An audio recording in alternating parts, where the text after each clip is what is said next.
भाग 2. मनावर विजय. सवय 1. प्रोएक्टिव्ह व्हा, पुढाकार घ्या. वैयक्तिक दृष्टिकोनाची तत्व. प्रामाणिक प्रयत्नांच्या आधारे माणूस स्वतःच्या आयुष्याचं उत्थान करू शकतो, यापेक्षा अन्य प्रोत्साहनपर बाब मला ठाऊक नाही. हेन्री डेव्हिड थोरो. हे पुस्तक वाचताना स्वतःपासून थोडं वेगळं होऊन पहा. तुमची जाणीव ही खोलीच्या वरच्या कोपऱ्यात कुठेतरी आहे असं समजा आणि स्वतःला वाचताना मनश्चक्षून समोर आणा. आपण दुसरेच कोणीतरी आहोत अशा पद्धतीनं तुम्ही स्वतःकडे तटस्थतेने बघू शकता का? आता आणखीन एक प्रयत्न करा. आत्ताच्या तुमच्या मनस्थितीचा विचार करा. ती तुम्हाला नावानं ओळखता येते का? तुम्हाला काय वाटतं आहे हे शब्दात व्यक्त करता येईल का? आत्ताच्या तुमच्या मानसिक स्थितीचं वर्णन तुम्ही करू शकता का? तुमचं मन कसं काम करतं आहे याविषयी 1 मिनिट विचार करा. ते चपळ आणि सावध आहे की द्विधा होत आहे हे तुम्हाला जाणवलं का? आत्ता तुम्ही जे केलं ते करण्याची क्षमता केवळ मनुष्य प्राण्याकडेच आहे. प्राण्यांमध्ये ती नसते. आपण याला आत्मभान किंवा आपल्या विचार प्रक्रियेचा विचार करण्याची क्षमता असे म्हणतो. याचमुळे माणसाचं जगातल्या सर्व गोष्टींवर नियंत्रण आहे आणि याचमुळे पिढ्यानपिढ्या माणूस मोठी प्रगती करू शकला आहे. याच कारणामुळे आपण आपले आणि इतरांचे अनुभव तपासून पाहू शकतो. आपण आपल्या सवयी घडवू किंवा मोडू शकतो. आपल्या भावना म्हणजे आपण नव्हे. आपली मनस्थिती म्हणजे आपण नव्हे. आपण त्यांचा विचार करू शकतो हेच सत्य आपल्याला अन्य प्राण्यांपासून वेगळे करते. आत्मभानामुळे आपण आपली स्वधारणा, परिणामकारकतेची सर्वात मूलभूत धारणा तपासून पाहू शकतो. स्वधारणेचा आपल्या वृत्ती आणि वर्तणुकीवरच परिणाम होतो असे नाही, तर आपण लोकांकडे कोणत्या दृष्टिकोनातून पाहतो यावरही परिणाम होतो. हा आपल्या माणसाच्या मूळ स्वभावाचा नकाशा झाला. खरं म्हणजे आपण स्वतःला शिवाय इतरांना कसे पाहतो हे आपण लक्षात येत नाही तोपर्यंत इतरांना त्यांच्या स्वतःविषयी आणि त्यांच्या जगाविषयी काय वाटतं हे आपल्याला कसं समजणार? मग आपण आपले हेतू इतरांच्या कृतींना चिकटवू आणि स्वतःला मात्र निःपक्षपाती म्हणवू. यानं आपल्या वैयक्तिक क्षमतेवर आणि इतरांबरोबर जोडून घेण्याच्या सामर्थ्यावरही खूप मर्यादा येते. पण आत्मभानाच्या याच मानवी क्षमतेमुळे आपण आपल्या धारणा तपासून पाहू शकतो. सामाजिक धारणांचा आरसा. आपण स्वतःकडे जर फक्त सामाजिक आरशातून, सध्याच्या सामाजिक धारणांमधून, भोवतालच्या लोकांच्या मनातून, त्यांच्या मतातून, त्यांच्या समजातून आणि पूर्वग्रहातून बघणार असू तर आपल्याला आपली स्वप्रतिमा ही जत्रेतली वेडीवाकडी प्रतिबिंब दाखवणाऱ्या जादूच्या आरशांमधल्या प्रतिबिंबासारखीच दिसतील. तू कधीच वेळेवर येत नाहीस. तू वस्तू जागेवर का ठेवू शकत नाहीस बरं? तू कलाकार असला पाहिजेस. किती वेड्यासारखं चालतोस तू? घोडा कुठला? बापरे, तू जिंकलास? अहो आश्चर्यम. किती साधी गोष्ट आहे ही, तुला इतकंही समजत नाही का? अशी असंख्य वाक्य देता येतील. ही वाक्य म्हणजे टीका करणाऱ्या मनुष्याच्या मनातल्या चिंता आणि त्याच्या चारित्र्यातल्या कमकुवतपणा दिसतो. आपण घडतो ते आपल्या आजवरच्या जडणघडणीतून आणि विभिन्न परिस्थितीतून तावून सुलाखून निघाल्यानं. आपल्या आयुष्यात आपण ज्या जडणघडणीतून जातो त्यात प्रचंड शक्ती सामावलेली असते हे आपण मान्य केलंच पाहिजे. आपण या शक्तीमुळेच तर घडत असतो. त्या प्रभावांचं नियंत्रण आपल्याकडे नाही असं म्हटल्यानं एक वेगळाच नकाशा तयार होतो. खरं तर 3 अशा संकल्पना आहेत ज्यावरून माणसाची घडण लक्षात येते. पहिली संकल्पना वांशिक हेतुमूलकता, म्हणजे आजी आजोबांकडून, पूर्वजांकडून तुमच्याकडे आलेले गुण. अमुक पूर्वज पूर्वी खूप रागीट होते त्यामुळेच तुला एवढा राग येतो. तुझे आजोबा फार तापट होते, ते तुझ्या जीन्समध्येच आहे. हे पिढ्यानपिढ्या उतरतं आणि तुझ्याकडे आलं आहे. शिवाय तू आयरिश आहेस. आयरिश लोकांचा स्वभाव रागीटच असतो. मानसिक हेतुमूलता ही दुसरी संकल्पना. काही गोष्टी थेट पालकाकडून तुमच्याकडे आलेल्या आहेत असं ही संकल्पना सांगते. तुझं संगोपन आणि तुझे बालपणीचे अनुभव यांनी तुझ्या वैयक्तिक वृत्ती आणि तुझं चारित्र्य तयार झालं आहे. यामुळेच तुला गटांसमोर उभं राहायची भीती वाटते. तुझ्या पालकांनी तुला याच पद्धतीने वाढवलंय. तुझ्या हातून चूक होताच तुला अपराधी वाटतं, कारण तू अगदी कोवळा परावलंबी होतास तेव्हा तुझ्या अंतर्मनात भावनिक स्तरावर लिहिलेलं काही तुला आठवतं. तू जेव्हा अपेक्षेइतकं चांगलं काम केलं नव्हतंस तेव्हा तुला झालेली शिक्षा, नकार, इतरांशी झालेली तुलना तुम्हाला आठवते. पर्यावरण हेतुमूलकता. तुमच्या आसपासच्या भोवतालच्या घटकांमुळे तुम्ही अमुक प्रकारचं वर्तन करताय. वरिष्ठांमुळे तुम्ही असे आहात, किंवा तुमच्या जीवनसाथीमुळे, किंवा लाडानं बिघडलेल्या व्रात्य मुलामुळे, किंवा आर्थिक परिस्थितीनं बेजार झाल्यामुळे, किंवा देशाच्या धोरणांमुळे तुम्ही असे आहात. तुमच्या सभोवतालचं काहीतरी किंवा कोणीतरी तुमच्या परिस्थितीला जबाबदार आहे.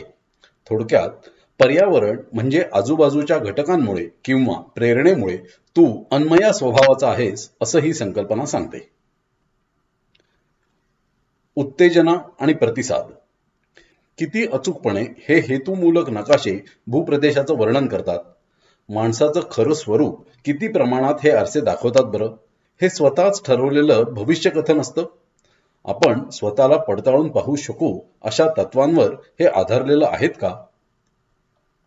उत्तेजना आणि प्रतिसाद या प्रश्नाचं उत्तर म्हणून विक्टर फ्रँकोलची एक गोष्ट सांगतो. फ्रँकोल हा फ्रायडियन मानसशास्त्रावर वाढलेला एक हेतुमूलक म्हणजेच डिटर्मिनिस्टिक होता. फ्राईडच्या मतानुसार बालपणी तुमच्यासोबत जे घडतं त्यानुसार तुमचं चारित्र्य, व्यक्तिमत्व आकार घेतं. तेच तुमच्या जीवनावर राज्य करतं. यानुसार तुमच्या जीवनाच्या मर्यादा आणि परीख ठरलेले असतात. त्या संदर्भात तुम्ही फारसं काही करू शकत नाही. फ्रँकोल हा मानसशास्त्रज्ञ आणि जुही होता. नाझी जर्मनीच्या मृत्यू छावणीतला तो एक कैदी होता. त्यानं माणुसकीला काळीमा फासणारे असे काही अनुभव कैदेत घेतले की ते पुन्हा सांगताना सुद्धा जीवाचा थरकाप होतो.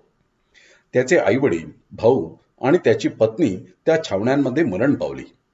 त्यांना अक्षरशः गॅस चेंबरमध्ये डांबण्यात आलं. व्हिक्टोरची बहीण सोडून सर्व कुटुंब संपलं. फ्रँकोलवरही अनन्वित अत्याचार झाले. अमानुष वागणुकीला सामोरं जावं लागलं. एके दिवशी तो एका लहानशा खोलीत एकटा आणि नग्नावस्थेत होता. तेव्हा त्याला एका स्वातंत्र्याचा साक्षात्कार झाला. असं स्वातंत्र्य जे नाझी त्यांच्यापासून हिरावून घेऊ शकत नव्हते ते त्याला गवसलं होतं. नाझी त्याच्या परिस्थितीवर नियंत्रण ठेवू शकत होते, त्याच्या शरीराचे हाल करू शकत होते, पण व्हिक्टोर आता आत्मभान जागलेला माणूस होता. तो त्या अवस्थेकडे साक्षी भावानं पाहत होता. आपलं स्वत्व अबाधित असल्याचा साक्षात्कार त्याला झाला. बाह्य स्थितीचा त्याच्यावर कसा परिणाम होणार आहे हे तो सर्वस्वी स्वतःच्या त्याच्या अंतर्मनात ठरवू शकत होता. बाह्य उत्तेजना आणि प्रतिसाद यांच्यामध्ये त्याला प्रतिसाद निवडण्याचं स्वातंत्र्य किंवा सामर्थ्य प्राप्त झालं होतं. या अनुभवांमध्ये व्हिक्टोर स्वतःला निरनिराळ्या प्रसंगात पाहत असे. मृत्यू छावण्यांमधून सुटल्यावर विद्यार्थ्यांसमोर भाषण करतानाचं चित्र कल्पित असे. यमयातनांमधून शिकलेले धडे विद्यार्थ्यांना देत असल्याची कल्पना तो करत असे. त्यानं त्याच्या मनातली स्वातंत्र्याची संकल्पना सरावानं अशी काही विकसित केली की त्याला नाझी शिकाऱ्यांपेक्षा खचितच जास्त स्वातंत्र्य मिळालं. परिस्थिती समोर असताना त्यात हवी ती निवड करण्याचं स्वातंत्र्य त्याला लाभलं होतं. आता व्हिक्टोर खऱ्या अर्थानं मुक्त होता. निवडीचं आंतरिक सामर्थ्य त्याच्याकडे होतं. त्याच्या भोवतीच्या लोकांसाठी अगदी पहारेकऱ्यांचं सुद्धा तो स्फूर्तिस्थान झाला. तुरुंगातल्या अस्तित्वातही, प्रतिष्ठा आणि छळातही अर्थ शोधायला त्यांनी इतरांना मदत केली. अकल्पनीय दारुण परिस्थितीत असताना मानवी स्वभावाचं शाश्वत तत्व शोधण्यासाठी त्यानं आत्मभानाची देणगी वापरली. उत्तेजना आणि प्रतिसाद यांच्यामध्ये माणसाकडे एक स्वातंत्र्य नक्कीच असतं, ते म्हणजे निवडीचं स्वातंत्र्य. निवडीच्या स्वातंत्र्यात अनेक मानवी पैलू आहेत.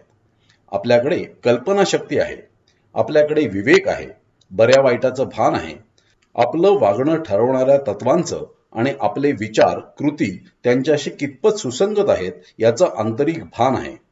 आपल्याकडे स्वतंत्र इच्छाशक्ती आहे. आत्मभानावर आधारित कृती करण्याची क्षमताही आपल्याकडे आहे. सर्वात बुद्धिमान पशूंकडे सुद्धा या देणग्या नाहीत. संगणकीय भाषेत बोलायचं तर उपजत प्रेरणा आणि प्रशिक्षण यांनी त्यांचं प्रोग्रॅमिंग झालेलं असतं. त्यांना जबाबदारीचे प्रशिक्षण देऊ शकतो, परंतु त्या प्रशिक्षणाची जबाबदारी पशु घेऊ शकत नाहीत.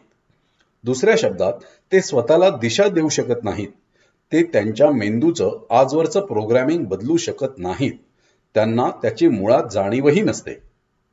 पण आपल्याला मिळालेल्या अद्वितीय वरदानांमुळे आपली उपजत प्रेरणा आणि प्रशिक्षण यापासून वेगळे प्रोग्रॅम आपण स्वतःसाठी लिहू शकतो. याच कारणामुळे प्राण्यांची क्षमता मर्यादित आहे, माणसाची क्षमता मात्र अमर्याद आहे. आपण जर फक्त आजवरच्या स्मरणशक्तीनुसार प्राण्यांसारखंच वागू लागलो तर आपल्याला सुद्धा अशाच मर्यादा पडतील. हेतुमूलक धारणेचं संशोधन हे प्रथमतः प्राण्यांच्या उंदीर, माकड, कबूतर, कुत्री आणि मानसिक आणि बौद्धिक रुग्ण यांच्या अभ्यासातून झालं आहे. हे संशोधकांच्या निकषांवर उतरू शकेल कारण हे मोजता येण्याजोगं आणि अनुमान काढता येण्याजोगं तरी वाटतंय. आपली अद्वितीय मानवी देणगी आपल्याला प्राणी जगतापासून वरती उचलते. आपण या देणग्यांचा किती वापर आणि विकास करतो त्यानुसार आपली अद्वितीय मानवी शक्ती उपयोगात आणण्याची शक्ती आपल्याला मिळते. उत्तेजना आणि प्रतिसाद यांच्यामध्ये आपली सर्वात मोठी ताकद आहे ते म्हणजे निवडीचं स्वातंत्र्य. प्रोएक्टिव्हनेसची व्याख्या. मनुष्य स्वभावाच्या मूलतत्वाचा शोध घेताना व्हिक्टोरनं अचूक मीमांसा केली आणि अतिपरिणामकारक व्यक्तींच्या पहिल्या आणि सर्वात मूलभूत सवयीचा विकास करायला प्रारंभ केला. प्रोएक्टिव्हनेस अर्थात पुढाकार घेण्याची वृत्ती म्हणजेच प्रोएक्टिव्हिटी. पुढाकार घेण्याची वृत्ती.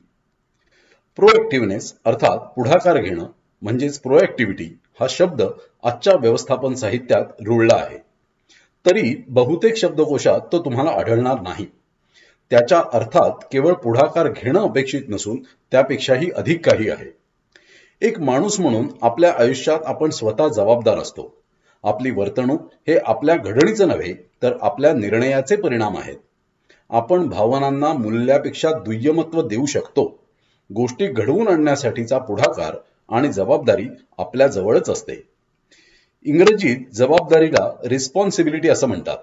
रिस्पॉन्स म्हणजेच प्रतिसाद देण्याची ॲबिलिटी अर्थात क्षमता.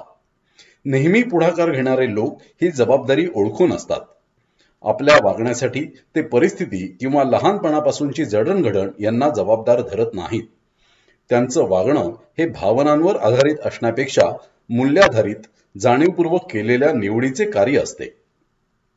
निसर्गतःच आपल्यात पुढाकार घेण्याची अग्रक्रमी राहण्याची वृत्ती असते. जर आपलं आयुष्य हे लहानपणापासूनची जडणघडण आणि बाह्य परिस्थिती यांचा परिणाम असेल तर त्याचे कारण हे की जाणीवपूर्वक किंवा अजाणता आपण त्या गोष्टींना आपला ताबा घेऊ दिला आहे. अशी निवड करताना आपण प्रतिक्रियावादी, प्रतिकर्मी, रिॲक्टिव्ह होतो. प्रतिक्रियावादी लोकांवर सहसा भौतिक वातावरणाचा परिणाम होतो. हवा चांगली असेल तरच त्यांना छान वाटतं. हवा चांगली नसेल तर त्यांच्या वृत्तीवर आणि कामावर त्याचा विपरीत परिणाम होतो. अग्रकर्मी लोक मात्र हवामानावर आपला मूड अवलंबून ठेवत नाहीत. ऊन असो की पाऊस अग्रकर्मी लोकांना मुळीच फरक पडत नाही. ते खरं तर मूल्यांनी प्रेरित झालेले असतात. जर त्यांचं मूल्य हे उत्तम दर्जाचं काम निर्माण करणं हे असेल तर हवा चांगली आहे की खराब यावर त्यांचे निर्णय बदलत नाहीत. प्रतिक्रियावादी लोकांवर सामाजिक वातावरणाचा थेट परिणाम होत असतो. लोकांनी त्यांना चांगलं वागवलं की त्यांना बरं वाटतं, पण चांगलं वागवलं नाही तर ते बचावात्मक, संरक्षणात्मक पवित्रा घेतात. प्रतिक्रियावादी लोक हे स्वतःचं भावनिक आयुष्य इतरांच्या वर्तणुकीभोवती उभारतात. इतरांच्या कमजोरींना आपलं नियंत्रण करू देतात. क्षणिक मोहांना, प्रतिक्रियांना प्रोएक्टिव्ह अग्रकर्मी लोक मूल्यांपेक्षा अधिक महत्त्व देत नाहीत. प्रतिक्रियावादी लोक हे भावनांनी, परिस्थितीने, त्यांच्या वातावरणानं प्रेरित झालेले असतात. अग्रकर्मी लोक प्रेरित होतात ते मूल्यांनी, काळजीपूर्वक केलेल्या विचारांनी, निवडलेल्या आणि अंगीकृत मूल्यांनी. अग्रकर्मी लोकांवर भौतिक, सामाजिक आणि शारीरिक उत्तेजनांचा प्रभाव नक्कीच पडतो, पण या उत्तेजनांना त्यांचा प्रतिसाद हा मूल्याधारित, सावध आणि सजग असतो. एलिनॉर रूझवेल्टच्या शब्दात सांगायचं तर तुमच्या संमतीशिवाय कुणीही तुम्हाला हानी पोहोचवू शकत नाही.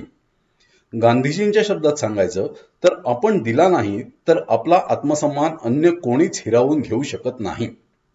आपल्याबरोबर प्रथम काय घडलं त्यापेक्षा आपण काय घडवायसाठी स्वखुशीनं परवानगी दिली, संमती दिली तर ते घडतं. त्याच्या वेदना फार जास्त गडद असतात. हे सगळं भावनिकदृष्ट्या स्वीकारणं फार अवघड आहे हे मला मान्य आहे. खास करून तेव्हा जेव्हा वर्षानुवर्ष आपल्या दुर्गतीचे खापर परिस्थितीच्या किंवा इतर कोणाच्या तरी माथ्यावर फोडत आलेलो असतो. पण जेव्हा एखादी व्यक्ती मनःपूर्वक आणि सच्चेपणानं म्हणते, मी आज जो आहे तो काल केलेल्या निवडींमुळेच, तेव्हा ती व्यक्ती असं म्हणूच शकत नाही की मी केलेली निवड ही पूर्णतः वेगळी होती, मग माझ्यासोबत असं कसं बरं घडलं. सेक्रेमेंटोमध्ये मी एकदा प्रोएक्टिव्हनेस या विषयावर बोलत होतो. माझ्या भाषणाच्या मध्येच एक महिला उठून उभी राहिली. ती जोरजोरात बोलू लागली. बरेच प्रेक्षक तिथे होते. खूप लोक वळून तिच्याकडे पाहू लागले. आपण काय करतोय हे एकदम तिच्या लक्षात आलं. ती वरमली, खाली बसली, पण गप्प बसणं काही तिला शक्य नव्हतं. ती आजूबाजूच्या लोकांशी बोलू लागली. ती फारच आनंदी दिसत होती. हकीकत समजून घेण्यासाठी मी कसाबसा मध्यंतरापर्यंत थांबलो. मी ताबडतोब तिच्याजवळ गेलो. तिचा अनुभव इतरांना सांगायला तिला आवडेल का असं मी तिला विचारलं. मला काय झालं यावर तुम्ही मुळीच विश्वास ठेवणार नाही, ती म्हणाली. ती पुढे बोलत होती, मी एका अत्यंत दुष्ट कृतघ्न माणसाची पूर्ण वेळ परिचारिका आहे. मी जे करते ते त्याला कधीच आवडत नाही. तो माझं कौतुक तर सोडाच, पण कधी माझी साधी दखलही घेत नाही. माझ्यावर सारखा ओरडत असतो आणि माझ्या प्रत्येक कामात दोष शोधत असतो. या माणसामुळेच मी एक दुःखी आयुष्य जगत आहे. इतर परिचारिकांचंही हेच मत आहे. आम्ही तर त्या माणसाच्या मरणासाठी प्रार्थना करतो. माझ्या संमतीशिवाय कोणीही काहीही मला दुखवू शकत नाही आणि दुःखी होणं हा सर्वस्वी माझाच निर्णय आहे असं जे तुम्ही सांगता ते मला पटणं शक्यच नव्हतं. पण तरीही मी त्यावर विचार करत राहिले. मी स्वतःला मनापासून विचारलं की माझा प्रतिसाद निवडण्याचं सामर्थ्य माझ्यात खरंच आहे का. शेवटी जेव्हा माझ्या लक्षात आलं की ते सामर्थ्य केवळ माझ्यातच आहे, माझं दुःखी आयुष्य मी निवडलेलं होतं, तेव्हाच माझ्या हेही लक्षात आलं की दुःखी नसणं हा सुखाचा आनंदाचा पर्याय सुद्धा मीच निवडू शकत होते. त्या क्षणी मी उभी राहिले. मला तुरुंगातून सुटल्यासारखं वाटलं. सर्वांना ओरडून सांगावंसं वाटलं, मी मुक्त आहे, मी कैदेतून सुटले आहे. आता कुणालाच मी माझ्यावर ताबा मिळवू देणार नाही. आपल्याबरोबर जी घटना घडते त्यापेक्षा त्या घटनेला आपण दिलेला प्रतिसाद हाच बऱ्याचदा अधिक वेदनादायी असतो. काही गोष्टींमुळे आपल्याला शारीरिक तर काहींमुळे आर्थिक त्रास होतो. पण आपल्या मूळ अस्तित्वाला काही त्रास होण्याचं मुळीच कारण नाही. खरं तर आपल्या सर्वात कठीण अनुभवांच्या मुशीतूनच आपलं चारित्र्य घडतं. यामुळेच आपल्या आंतरिक शक्तीचा विकास हा होत असतो. भविष्यात कठीण परिस्थिती हाताळण्याचं स्वातंत्र्य संकटच तर आपल्याला देतात आणि इतरांना तसंच करण्याची स्फूर्ती देण्याचं बळ देतात. कठीण परिस्थितीत इतरांनाही उचलून घेण्याचं, स्फूर्ती देण्याचं वैयक्तिक सामर्थ्य ज्यांनी विकसित केलं अशांपैकी व्हिक्टोर हा एक होता. व्हिएतनाम मधल्या युद्धातल्या कैद्यांच्या आत्मचरित्रपर लिखाणात अशा बदलून टाकणाऱ्या शक्तीचे आणि त्या शक्तींच्या जबाबदार वापरानं तुरुंग संस्कृतीवर आणि कैद्यांवर तेव्हा आणि आत्ता झालेले परिणाम यांचे मन पालटून टाकणारे आणखीनही दाखले मिळतात. अशा खडतर परिस्थितीतल्या व्यक्तींना आपण सगळे ओळखतो. कदाचित त्यातल्या कोणी दुर्धर आजारानं किंवा टोकाच्या अपंगत्वात सुद्धा अतुलनीय मनोधैर्य टिकवून ठेवलेलं असतं. त्यांच्या शक्तीनं आपल्याला केवढी स्फूर्ती, प्रेरणा आणि ऊर्जा मिळते. कोणीतरी दुःखावर मात केली आहे, कठीण परिस्थितीवर मात केली आहे आणि त्यांचं आयुष्य म्हणजे या उजळून टाकणाऱ्या, उत्थान करणाऱ्या मूल्यांचा उद्धार आहे. ह्या समृद्ध जाणीवेपेक्षा माणसाच्या मनावर अन्य कशाचाही खोलवर आणि दीर्घकालीन ठसा उमटत नाही. सँड्रा आणि मी अनुभवलेल्या सर्वात स्फूर्तिदायक काळापैकी एक काळ हा साधारण 4 वर्षांचा होता. दुर्धर कॅन्सरशी झगडणाऱ्या आमच्या प्रिय मैत्रिणीबरोबरचा, कॅरोल बरोबरचा तो काळ. कॅरोल ही आमच्या लग्नात सँड्राची करवली होती आणि 25 वर्षाहूनही अधिक काळ आमची घट्ट मैत्री होती. कॅरोल अखेरच्या अवस्थांमध्ये होती तेव्हा सँड्रा तिच्या उशाशी बसायची. तिच्या वैयक्तिक आठवणी लिहायला तिला मदत करायची. त्या लांबलचक आणि त्रासदायक उपचार सत्रानंतर ती घरी यायची. आपल्या मैत्रिणीचं साहस आणि आपल्या मुलांसाठी आयुष्यातल्या वेगवेगळ्या टप्प्यांवर देण्याचे संदेश लिहिण्याची तिची तीव्र इच्छा यामुळे सँड्रा कमालीची भारावून गेलेली दिसायची. मानसिक आणि भावनिक क्षमता टिकवून ठेवण्यासाठी कॅरोल कमीत कमी वेदनाशामकांचा वापर करायची. मग टेप रेकॉर्डर ऑन करून संगीत ऐकायची किंवा सँड्रा टिपणे घेत असेल तर तिला कुजबुजत्या आवाजात सांगायची. कॅरोल इतकी धीट, इतकी पुढाकार घेणारी आणि इतरांची इतकी काळजी करणारी होती की आजूबाजूच्या लोकांसाठी ती प्रेरणेचा मोठा स्रोतच बनली. कॅरोलच्या निधनाचा आदला दिवस मला आठवतो. कॅरोलच्या डोळ्यात मी स्पष्टपणे पाहिलं. आंतरिक मूल्य जीवापाड जपणाऱ्या व्यक्तीच्याच डोळ्यात एक विलक्षण वेदना जाणवते. एक चारित्र्य संपन्न आयुष्य, सेवा, योगदान, प्रेम, काळजी आणि इतरांची प्रशंसा यांनी भारलेलं जीवन कॅरोलच्या डोळ्यात मला दिसलं होतं. इतक्या वर्षांमध्ये मी अनेकांना हा प्रश्न विचारत आलोय. ऊर्जेनं भारलेल्या, भरपूर प्रेमाचा वर्षाव करणाऱ्या आणि अगदी शेवटपर्यंत सेवा कार्यात घडून गेलेल्या एखाद्या व्यक्तीच्या शेवटच्या क्षणी तिथं हजर असण्याचा अनुभव कुणाला आहे का? साधारण 25% लोक होकारार्थी उत्तर देतात. मग मी त्यांना विचारतो, किती जणांना त्या व्यक्ती अविस्मरणीय वाटतात? अगदी नक्की तेवढे सगळे लोक पुन्हा प्रतिसाद द्यायचे. आयुष्यात 3 मध्यवर्ती मूल्य आहेत असं व्हिक्टर फ्रँकेल म्हणतो. अनुभवात्मक मूल्य किंवा जे आपल्या बरोबर घडतं ते, सर्जनात्मक किंवा जे आपण अस्तित्वात आणतो ते, वृत्ती किंवा दुर्धर आजारांसारख्या कठीण परिस्थितीला आपला प्रतिसाद. मला व्हिक्टर फ्रँकेलचा मुद्दा पटतो. या तिन्ही मूल्यांमध्ये सर्वोच्च आहे ती वृत्ती. दुसऱ्या शब्दात सर्वात महत्वाचे आहे ते आयुष्यातल्या आपल्या अनुभवांना आपण कसा प्रतिसाद देतो ते.